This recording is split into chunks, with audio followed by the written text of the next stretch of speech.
I know it's been slow, and I'm not going to name names. I'm not going to call people out, but one of the things I was doing at the beach, I'm looking for things to write about, and I write a story, and go hang out with the family a little bit, and then come back and write another story. And when it is slow, you got to be creative in your searches for what's out there, what hasn't been covered. It's amazing some of the old news that gets resuscitated just for the purposes of having something on your webpage. We try to avoid that. I mean, if it's something we legitimately missed and never addressed, okay. But, some comments Josh Jacobs made to Chris Long a month ago are bubbling up when he said it a month ago. Who cares? So I say that because, all of a sudden there's a report that Bill Belichick intends to coach next year. Well, no shit, he intends to coach next year. What's ever happened since he was fired by the Patriots that would cause anyone to think he's not trying to come back and coach next year? We're going to give out a Pulitzer for this one? Hey, Bill Belichick plans to coach next year. I mean, come on. Of course he does. The question is, will he get the opportunity? He tried to get back in this year. One team with a vacancy interviewed him. That was the Atlanta Falcons. There were rumors that maybe the Eagles would do a swap of Nick Sirianni to Belichick, or maybe the Cowboys would go Mike McCarthy to Belichick. And those are two of the teams we're watching for next year, along with the Giants, frankly, in the NFC East. And, one of the items that came out during the reporting from ESPN, and there was a lot crammed in there. Hey, there were folks in Washington that really wanted Belichick. And I had heard some things. And of course, when he wasn't interviewed, you got all the Commanders fans saying, you don't know what you're talking about. There was interest. The problem was they have a structure that they want to put in place there, and Belichick doesn't fit that structure. If he's the coach and only the coach, great.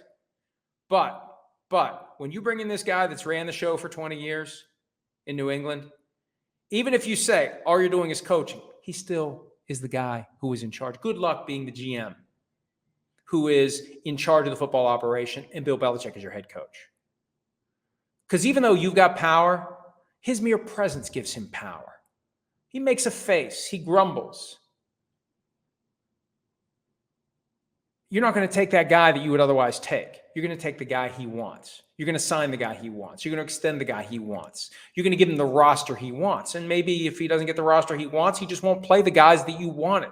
You don't want that. You don't want that. You got to be comfortable with everything Belichick's going to bring through the doors. And the fans have to want him. That's why I think it's brilliant that he's doing McAfee's show every Monday this week. He's going to do the Manning cast every time the Manning cast is on. He's joined the cast of Inside the NFL.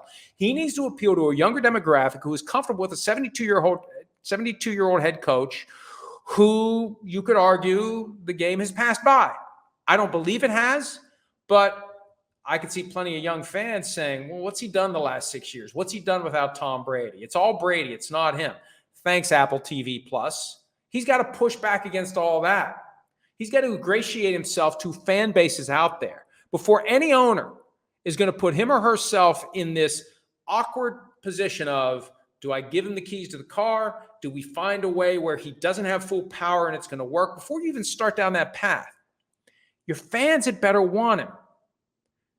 It's going to be hard enough to convince the local media to cover a team that is run by Bill Belichick, because the folks in New England dealt with it for 20 plus years. You got to have the fans too. So, yeah, he wants a coach. The question that we don't know the answer to yet, and won't know until the season ends, what's the appetite among the fan bases of the teams that are looking, and ultimately the owners of the teams that are hiring? Hi, it's Mike Florio. Thanks for watching PFT on YouTube. Hit subscribe for the latest news and analysis from Pro Football Talk.